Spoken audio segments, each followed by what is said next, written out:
मुंबई का किंग कौन? भीकू मात्रे। क्या हमें करारा जवाब मिलेगा? बहुत मिलेगा आपको, आप चिंता मत करो। एक्टिंग बड़ी हल्की चीज नहीं है, एक्टिंग दुनिया की सबसे डिफिकल्ट काम है। ओटीटी प्लेटफॉर्म उस समय पे ये था नहीं, लेकिन जो ये लॉकडाउन का समय जब हुआ है, खास करके फैमिली मैन के बाद, मैं कहूंगा कि चीजें बदली। लोगों का की जो भूख है ना, वो कंटेंट की, ऐसा लग रहा है कि वो कभी ना खत्म होने वाली भूख है। आप उनको अच्छा देते जाइए, they are ready, sitting at home, ready to consume it. जब मैं सत्यमेव जयते करता हूँ या बागी करता हूँ, तो मैं बिल्कुल तैयारी नहीं करता, क्योंकि मेन स्ट्रीम सिनेमा का पूरा मकसद होता है लोगों को एक्साइट करना। जब भोसले करता हूँ तो उसकी 2-2 महीने की प्रिपरेशन होती है। अलीगढ़ करता हूँ, बुधिया सिंह करता हूँ, आपको गली गुलियां करता हूँ, ये सारी फिल्में, या फिर वासेपुर करता हूँ, इस सब की प्रिपरेशन बहुत लंबी चौड़ी होती है। जिस तरीके से भोसले को प्यार दिया है उन्होंने, आप यकीन नहीं करेंगे। प्रिंस गली गुलियां अगर आप देखेंगे, उस रोल में एक्चुअली मैंने अपने आप को बहुत कर पाया था, बहुत ज्यादा टॉर्चर किया था। दुनिया ने सिर्फ 25% देखा है मेरा। क्या बात। मुझे ऐसा लगता है अगर जिंदा रहे तो अरे बाकी जितने परसेंटेज हैं लोगों को दिखाने की कोशिश करेंगे, इंशाल्लाह। Hi guys, this is Bollywood OTT यानी कि Bollywood over the top, brought to you by Carfare. 20 सालों से यूएई में कार रेंटल का number 1 solution. Fashion partner, be creative, fashion imagined for your online shopping.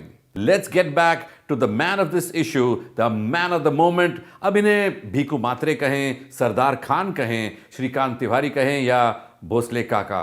Ladies and gentleman, presenting Manoj Bajpayee. Sir, बहुत बहुत स्वागत है। Thank you ji, thank you very much. बहुत बहुत इस्तकबाल है आपका। सर, एक चीज हम आपसे जानना चाहेंगे कि सवालों और जवाबों का सिलसिला चलता रहेगा। सवाल जो मैं करूंगा, क्या हमें करारा जवाब मिलेगा? बहुत मिलेगा आपको, आप चिंता मत करो, आप फिक्र ना करें, आपको बहुत ज्यादा जवाब मिलने वाले हैं। सर, सबसे पहले तो यही है कि के भोसले से ही शुरू करेंगे। इतनी ब्रिलियंट परफॉर्मेंस, हालांकि माफ करना, लेकिन बहुत ज्यादा उसमें डायलॉग्स नहीं थे। Entire film was on expressions and एक 60 साल का व्यक्ति भी उस रोल को मेरा ख्याल इतनी खूबसूरती से नहीं अदा कर पाएगा। So tell us something about that. I mean, it was absolutely amazing. पता है प्रिंस, मैं आज सुबह, अभी 4 बजे यहाँ पे, और आज सुबह ही जो है सोनी लिव प्लेटफॉर्म के जो हेड है उनसे बात हो रही थी मेरी। And all of us are quite overwhelmed with जिस तरह से लोगों ने इस फिल्म को सर आंखों पे बिठाया है, और जिस तरीके से भोसले को प्यार दिया है उन्होंने, आप यकीन नहीं करेंगे कि अगर प्लेटफॉर्म का जो हेड है वो ये सामने से फोन करके बोल रहा है, तो आपको उसकी बात पे भरोसा करने के अलावा कोई चारा नहीं। बिकॉज जो जो हेड होता है वो बहुत ही क्रिटिकल नजरों से देखता है कि उसके सब्सक्रिप्शन कितने आए, उसके उसके व्यूज कितने हो रहे हैं, ये सारा कुछ। और उनके शब्द थे कि ना सिर्फ लोग आके देख रहे हैं, बल्कि आ, इसको जिस तरह का क्रिटिकल अक्लेम भी दे रहे हैं, एक एक बारीकी चीज एक आम आदमी देख रहा है, वो वो काफी सरप्राइजिंग रहा है कि इस तरह की ये डिफिकल्ट फिल्म है। ये बहुत आसान फिल्म नहीं है। जो जो लोग मेन स्ट्रीम देखने के आदी हैं, अगर वो भोसले देखने जाते हैं तो फिल्म थोड़ी स्लो स्लो चलती है, लेकिन धीरे धीरे वो इस तरह से उसका सुरूर चढ़ता है कि लोग उसको भुला नहीं पाते हैं। इतने सारे स्केचेस लोग बना के भेज रहे हैं, जो मैं लगातार इंस्टाग्राम पे और ट्विटर पे और फेसबुक में डाल रहा हूँ। इतना प्यार अथा, मुझे लगता नहीं है कि कोई मेन स्ट्रीम को इतना ज्यादा प्यार, इस तरह का प्यार थिएटर में भी मिलता है जिस तरह से भोसले को मिल रहा है। हमें ये बताया गया था कि भाई आप शूटिंग कर लीजिए और इतना पैसा लगेगा, क्योंकि पैसा आपको जो है वो चौल की जो ऑर्गेनाइजेशन होगा देनी पड़ती है, लेकिन ये चौल रीडेवलपमेंट में किसी समय भी जा सकता है। सो एंड हमारे पास पैसा था नहीं, और हमने किसी तरीके से जुगाड़ करके फिल्म की शूटिंग शुरू की थी। 10 दिन के बाद 11वें दिन का पैसा नहीं था हमारे पास में। आ, तो संदीप कपूर को फोन किया, जो कि वो अनारकली अफारा बना चुके हैं, तो वो मेरे दोस्त हैं बहुत पुराने। उन्होंने इमीडिएटली पैसा उन्होंने भेजा, और तब जाकर के हम शूटिंग पूरी कर पाए थे। इस फिल्म को बनाने का 4 साल की पूरी जर्नी है, और जो चौल देख रहे हैं आप वो रियल चौल है। हम जब शूटिंग कर रहे थे तो लोग वहां रह रहे थे, और जो कमरे हमने यूज किए, उनके लोगों को हमने किसी और जगह पे रखा था। तो इसमें कोई भी बनावटी चीज नहीं देखेंगे आप। Everything is shot on location the way it is. इसमें कोई बनावटी नहीं है। सर इसी फिल्म की अगर बात करें तो इस फिल्म के लिए आपको of course Asia Pacific screen award से नवाजा गया, Gali Guleiyan New York best South Asian actor से नवाजा गया, पद्मश्री से आपको नवाजा गया, फिल्म फेयर अवार्ड्स आपने कई जीते, नेशनल अवार्ड्स आपने जीते हैं। But films like Aligarh and गली गुलैया, बुधिया सिंह, ये इंटरनेशनल अक्लेम आपको कहीं नहीं लगता कि लोकल से ज्यादा हो रहा है? इसमें कुछ आपकी राय? जी जी जी, नहीं बिल्कुल। हुआ क्या था कि ओटीटी प्लेटफॉर्म उस समय पे था नहीं, और जब ओटीटी प्लेटफॉर्म आया तो उस तरीके से हम रिलीज भी नहीं कर पाए, और लोग ओटीटी प्लेटफॉर्म से हुक्ड ऑन भी नहीं थे। they were still trying to understand this medium just 2 years back, 3 years back। उस समय बुधिया सिंह या अलीगढ़ उन्होंने डाला थिएटर में। आपको पता है कि थिएटर में मेन स्ट्रीम फिल्मों का कब्जा रहता है, उसके अलावा बाकी छोटी फिल्मों को शोज नहीं मिलते हैं, थिएटर नहीं मिलते हैं। लेकिन जो ये लॉकडाउन का समय जब हुआ है, खास करके फैमिली मैन के बाद, मैं कहूंगा कि चीजें बदली। फैमिली मैन ने बहुत सारी चीजें बदलनी शुरू की, और तब तक ये लॉकडाउन हुआ 1 साल के बाद। इस लॉकडाउन में एंटरटेनमेंट का और कोई साधन नहीं, तो people started exploring OTT in our country. और आज ये हालत है कि लोग सब कुछ देख चुके हैं और फिर से नए की तलाश कर रहे हैं। वो जो भी कंटेंट आता है, ग्रेट कंटेंट, उसको देखते हैं, उसको सराहते हैं, उसको फेसबुक पे लिखते हैं, ट्विटर पे लिखते हैं, इंस्टाग्राम पे लिखते हैं, जो भी उनके पास साधन है उस पे अपने आप को एक्सप्रेस करते हैं, एंड दे आर रेडी। मैं अभी बात कर रहा था सोनी लिव के हेड के साथ में कि लोगों की जो भूख है ना, वो कंटेंट की, ऐसा लग रहा है कि वो कभी ना खत्म होने वाली भूख है। आप उनको अच्छा देते जाइए, they are ready, sitting at home, ready to consume it. ये चीज हम सब लोगों के लिए नहीं है। ये चीज इस फिल्म इंडस्ट्री के लिए एक बहुत बड़ा लेसन बन करके आई है, and I think this is going to impact and influence the film making also in this country. Bandit Queen मिली थी जब मैं थिएटर कर रहा था, और बैंडिट क्वीन करने के बाद 50,000 रुपए मिले थे, और 50,000 रुपए लेकर के मैं और सौरभ शुक्ला, उसमें से कुछ तो पैसे हमने वहां के चाय वाले और ब्रेड पकौड़े वाले का जो बकाया था वो पूरा किया था, और कुछ पैसे लेके 25,000 या 28,000 लेकर के मैं आया था बॉम्बे। उसमें से आधे से ज्यादा पैसा वो जो चौल हम में रह रहे थे हम लोग, मेरे हिस्से में जो पैसा था वो हमने दिया, और 1 साल के किराए का जुगाड़ था। मेरे हिस्से में जो पैसा, मतलब मेरे हिस्से में जितना पैसा देना था, तो 1 साल का तो जुगाड़ कर दिया था हमने वो से। बट उसके बाद कुछ पैसा नहीं था, खाने के भी पैसे नहीं थे, तो रोज की स्ट्रगल थी मुंबई शहर में। लेकिन एक चीज तो तय था कि हम जाने के लिए नहीं आए थे। एक चीज मेरे मन में तय था कि मैं हारने के लिए नहीं आया। मैं यहाँ पे काम करूंगा, चाहे छोटा करूं चाहे बड़ा करूंगा ढंग का काम करूंगा, लेकिन रहूंगा अब यहीं पे। अब वापस नहीं जाना है। बीच बीच में कभी कभी बहुत ज्यादा फ्रस्ट्रेशन होती थी, निराशा होती थी, तो लगता था शायद मैं उतना अच्छा एक्टर नहीं हूँ जितना मुझे थिएटर में कहा जाता था। इस तरह के सेल्फ डाउट भी आते थे। दुनिया ने सिर्फ 25% देखा है मेरा, मुझे ऐसा लगता है। अगर जिंदा रहे तो बाकी जितने परसेंटेज हैं लोगों को दिखाने की कोशिश करेंगे इंशाल्लाह। चीजें और मौके मिलेंगे, और कुछ ऐसे रोल मिलेंगे, ऐसे डायरेक्टर्स मिलेंगे, ऐसी स्क्रिप्ट मिले जिसके लिए मैं तड़पता रहता हूँ। मैं बड़ा भूखा और लालची किस्म का एक्टर हूँ। मुझे और चाहिए, मुझे और कुछ नया दो, कुछ और नई चुनौतियां दो, नए चैलेंजेस दो, ताकि मैं उसको फेस करूं, उस पर तैयारी करूं, उसको हासिल करूं। और एक्टिंग बड़ी हल्की चीज नहीं है। एक्टिंग दुनिया की सबसे डिफिकल्ट काम है। आप बताओ, किसी दूसरे व्यक्ति को आपको परफॉर्म करना है, ये अपने आप में कितना इम्पॉसिबल टास्क है कि आपको परफॉर्म अपना न छोड़ के, अपने परिवार का न करके, किसी और का किरदार निभाना है। ये बड़ा इम्पॉसिबल टास्क है, और इसके लिए तकनीक की जरूरत है, एक्सपीरियंस की जरूरत है, बहुत सारा एक्सपोजर की जरूरत है। और मेहनत की जरूरत है। कैसे घुसते हैं आप उस किरदार में, या कोई इसे केस स्टडी अगर आप बता सके तो? जब मैं सत्यमेव जयते करता हूँ या बागी करता हूँ, तो मैं बिल्कुल तैयारी नहीं करता, क्योंकि मेन स्ट्रीम सिनेमा का पूरा मकसद होता है लोगों को एक्साइट करना, लोगों को उत्तेजित करना, उत्साहित करना। तो उसमें उसमें प्रिपरेशन की जरूरत नहीं होती। आपको जाना होता है, अपनी लाइनें वाइनें अच्छे से याद करके कुछ रिहर्सल कीजिए, और डायरेक्टर्स जो होते हैं मेन स्ट्रीम के, उनके एक्सपीरियंस या उनके जो विजन है उसके अनुसार आप परफॉर्म करते हैं। और सारा मकसद होता है कि लोगों को मजा आए आपके डायलॉग को सुन के, लोगों को मजा आए आपकी परफॉर्मेंस को देख करके। आप रोल के अंदर घुसिए मत, ये पहली डिमांड होती है हमारे का कमर्शियल फिल्मों। तो वो अलग है, वो बिल्कुल तरीका अलग है। लेकिन जब भोसले करता हूँ तो उसकी 2-2 महीने की प्रिपरेशन होती है। अलीगढ़ करता हूँ, बुधिया सिंह करता हूँ, आपको गली गुलियां करता हूँ, ये सारी फिल्में, या फिर वासेपुर करता हूँ, इस सब की प्रिपरेशन बहुत लंबी चौड़ी होती अच्छा, हमने आपके कई को एक्टर्स से सुना है कि मनोज सर जो है वो रिहर्स तो करते हैं, लेकिन जब एक्चुअल टेक होता है उसमें कुछ इम्प्रोवाइज हो जाता है, तो that is so brilliant. I mean, tell us something about that.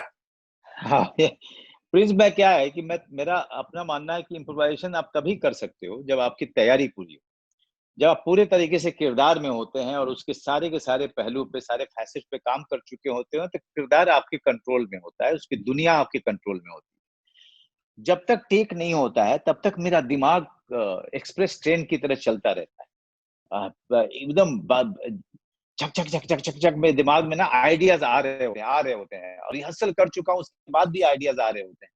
तो कितनी बार क्या होता है कि मेरे को एक्टर्स जो हैं उनको पता नहीं चल पाता है कि एक्चुअली जस्ट बिफोर एक्शन मेरे दिमाग में कोई आइडिया आया और मैं इमीडिएटली उसको जो है इम्प्रोवाइज करता हूँ। सर कोई एक सीन बताइए ना प्लीज। हाँ, फैमिली मैन में एक सीक्वेंस है, जब बेटा जो है वो बजा रहा है जी और बीवी इसको डांट रही है और उसको समझा रहा है और वो बजा रहा है। जी। तो ये उसके अपनी पत्नी के पीछे पीछे जाता है और सीन वहीं पे खत्म हो जाना था। मैं अंदर तक गया और वापस निकल के आ गया कैमरे के साथ, जहाँ पे बेटा बजा रहा था। This is all improvised, and that became talking point, जिसमें एक सीक्वेंस में मैं दारू पी के घर आता है श्रीकांत तिवारी, और बीवी के साथ झगड़ा होता है, एक बहुत लंबा चौड़ा झगड़ा होता है।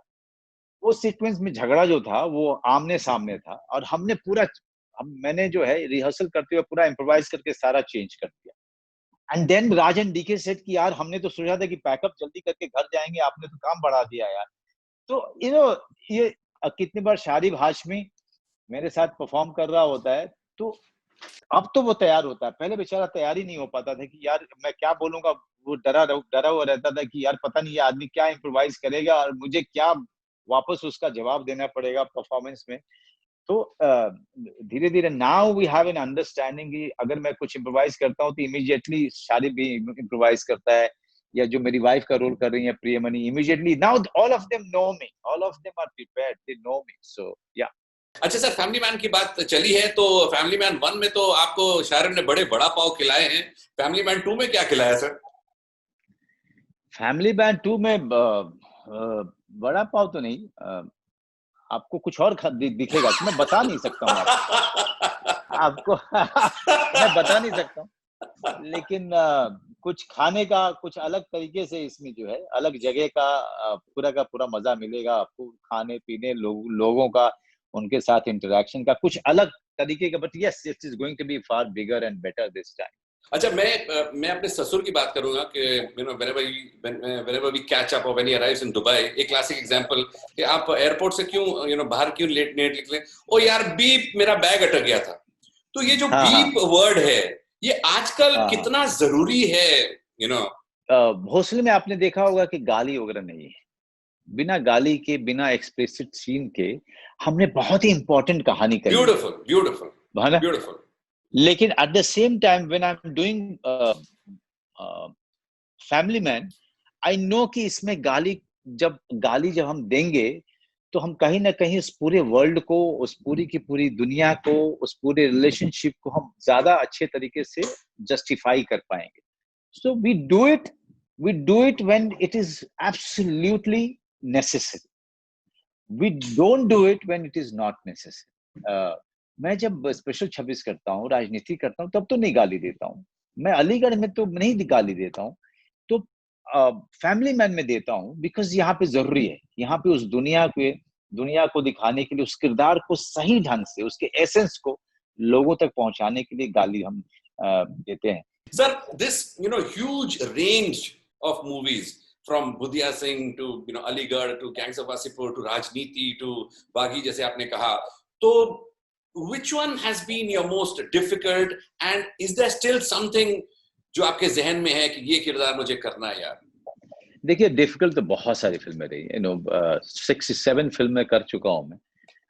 बहुत सारी फिल्में बहुत डिफिकल्ट रही हैं, बहुत सारे कैरेक्टर, बट हाल फिलहाल में गली गुलियां से ज्यादा डिफिकल्ट कोई भी रोल नहीं रहा है मेरे लिए. गली गुलियां अगर आप देखेंगे, मोस्ट लाइकली होपफुली जब कोई ओटीटी प्लेटफॉर्म के साथ में कोलैबोरेशन हो जाएगा तो आप देखेंगे कि उस रोल में एक्चुअली मैंने अपने आप को बहुत कर पाया था, बहुत ज्यादा टॉर्चर किया था, और बिना उसके वो रोल मैं कर भी नहीं पाता. कोई भी एक्टर नहीं कर पाता. I saw bits and pieces where I'm wondering, आप एक केबल, आप कैमरा लगा रहे हैं और तो वो एक ऐसे आदमी की कहानी है जो घर के अंदर बंद रहता है, वो हमेशा लॉकडाउन में रहता है. He doesn't like getting out, and he spies on people through cameras, and he's an electrician. तो लोगों के घरों में कैमरे में लगा करके लोगों की जिंदगी को अपने घर चार दीवारी से देखता रहता है. And he despises them. He doesn't like people at all. And somewhere वो mentally अपनी दुनिया बनाता रहता है, अपने ख्यालों में रहता है. तो उस तरह का किरदार है. थोड़ा सा मेंटल जोन उसका अलग है. बाहर की दुनिया में लोग उसको पागल बोलेंगे, लेकिन पागल नहीं है वो. कहीं ना कहीं बहुत सारी चीजें अपने साथ लेके चल रहा है. तो उस तरह का रोल जो मेंटली आप टोल ले रहा हो, मेंटली आपको तड़पा रहा हो, इमोशनली तड़पा रहा हो, ऐसे रोल बहुत मुश्किल होते हैं. मेरे लिए 28वें 29वें दिन मुझे लगा था शायद मेरा ब्रेकडाउन हो जाएगा. somehow डायरेक्टर ने बहुत संभाल के वो शूटिंग खत्म की थी. Yeah, it was very difficult. But I guess for that movie, New York South Asian Best Actor Award से वहाँ पे भी मिला था. Melbourne south Asian Melbourne south Asian film ये इंडियन फिल्म फेस्टिवल में मिला था बेस्ट एक्टर का. तो उस फिल्म ने बहुत मुझे बहुत सारे सम्मान दिए, बहुत सारा सम्मान दिया. और मैं आशा करता हूँ कि जितनी जल्दी ओटीटी प्लेटफॉर्म में आए ताकि बाकी लोग देख पाए उसको. आज एक नए प्रोड्यूसर डायरेक्टर कोई आपको अप्रोच करे तो will that be your criteria of selecting the film या what will be your criteria? नहीं कुछ नहीं. I mean the best thing होता है स्क्रिप्ट, किरदार. जिस दिन देवाशीष मखीजा 5 साल पहले मेरे पास लेके आए थे भोसले, उनके पास प्रोड्यूसर नहीं था. 4 साल तक मैं ही कोशिश करता रहा उनके लिए पैसा जुगाड़ करने के लिए. कोई भी आए, कोई भी नया डायरेक्टर हो, उसका क्रांतिकारी हो, कोई बड़ी कहानी बनाना चाहता हो, अच्छी कहानी बनाना चाहता हो, किरदार कमाल का हो, तो मैं जुड़ने के लिए हमेशा तैयार रहता हूँ. Fantastic sir. क्योंकि हम यहाँ दुबई में हैं तो आखिरकार आपसे यही जानेंगे कि दुबई में जब आप आते हैं तो सबसे पहले किसको पता चलता है कि मनोज बाजपेयी आ रहे हैं? कौन वो लोग? मेरा दोस्त ललित है. उसको पता चल जाता है. एक संजू करके, वो मेरी बिल्डिंग में रहते हैं वैसे तो, लेकिन अब दुबई में ही ज्यादातर रहते हैं. उनको पता चल जाता है. मैंने ज्यादा जानने वाले हैं नहीं वैसे दुबई शहर में, और दुबई ज्यादा आना जाना रहा नहीं है मेरा, तो इसलिए मेरे ज्यादा दोस्त बने नहीं है. लेकिन जब मैं दुबई आता हूँ तो एक चीज पे हमेशा जोर मारता हूँ, मुझे नॉनवेज खाने में बड़ा मजा आता है. तो उनके वहां पे कोई मेरे दोस्त लेके जाते हैं. नहीं बिल्कुल. नेक्स्ट टाइम आप आए, एक सरदार दोस्त भी आपका इंतजार कर रहा है. एंड सर आखिरकार बस जाने से पहले आपके अपकमिंग प्रोजेक्ट्स. फैमिली मैन 2 आ रही है, नवंबर दिसंबर तक होपफुली आ जाएगी. और सूरज पे मंगल भारी, मैं और दलजीत दोसंज हमारे पाजी हैं। सूरज पे मंगलबारी कॉमेडी फिल्म है, बहुत ही कमाल की फिल्म बनी है। I think it's going to be so entertaining for the audience. People are not going to forget that film so easily. Diljit, Fatima और मैं, 3 लोग हैं। अभिषेक शर्मा जिन्होंने फिर बिन लादेन और परमाणु बनाया था, वो डायरेक्टर हैं इसके, और जी स्टूडियो इसका प्रोड्यूसर है। Fantastic sir, thank you so much. कोई कहा सुना माफ। अरे सर, बहुत अच्छा लगा आपसे बात करके। Wow, that was some chat with Manoj Bajpayee. वैसे आपको याद दिला दूं, उनकी भोसले आप देख सकते हैं सोनी लिव पे। इसके अलावा ओटीटी क्या है? Over the top. वही फिल्म और टीवी का ऐसा कंटेंट जिसे आप वाया द इंटरनेट देख सकते हैं बगैर ट्रेडिशनल केबल या सैटेलाइट के। There is choked on Netflix by Anurag Kashyap, your honour on Sony LIV starring of course Jimmy Shergill, unlock on Z5, Bulbul on Netflix and breathe का सेकेंड सीजन Amazon प्राइम पे, जिसमें पहली बार अपने एक्टिंग के जलवे बिखेर रहे हैं अभिषेक बच्चन। अच्छा, कुछ बड़ी फिल्म्स भी OTT प्लेटफॉर्म पे रिलीज होने वाली हैं, जैसे कि भुज, लक्ष्मी बॉम्ब, सड़क 2, बिग बुल, लूट केस, खुदा हाफिज और सुशांत सिंह राजपूत की आखिरी फिल्म दिल बेचारा, जिसका ट्रेलर काफी ट्रेंड हो रहा है। So guys, that's a wrap for this issue of Bollywood OTT, यानी कि Bollywood Over the Top, brought to you by Carfair। 20 सालों से UAE में कार रेंटल का नंबर 1 नाम। Fashion partner be creative fashion imagine, जिनकी तरफ से आप एक नया आउटफिट जीत सकते हैं। Like, share, follow and subscribe, and for more details log on to bcreativestores.com। Entertainment entertainment entertainment.